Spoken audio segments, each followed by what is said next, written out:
School छुट्टी बढ़िबा नहीं गुरुत्वपूर्ण सूचना देइचंती स्कूल और गणशिक्षा मंत्री नित्यानंद गंड। आसंता 18 तारीख रे खरा छुट्टी शेष होई स्कूल खोलिबाकू जाउची। तेबे मंत्री नित्यानंद गंड कहिसंती संपृक्त जिल्लार जिल्लापाल माने परिस्थिति को देखि छुट्टी बढ़ाइबा नहीं निष्पत्ति नहीं पारिबे।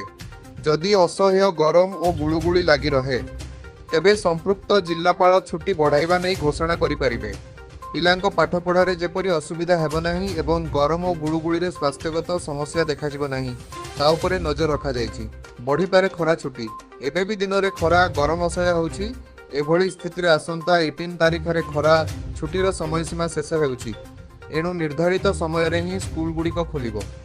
तेबे आगकू जदि असह्य गरम हुए परिस्थिति को देखि परवर्ती समय रे विचार कराजिबो बोली कहिसंती स्कूल और गणशिक्षा मंत्री नित्यानंद गंड।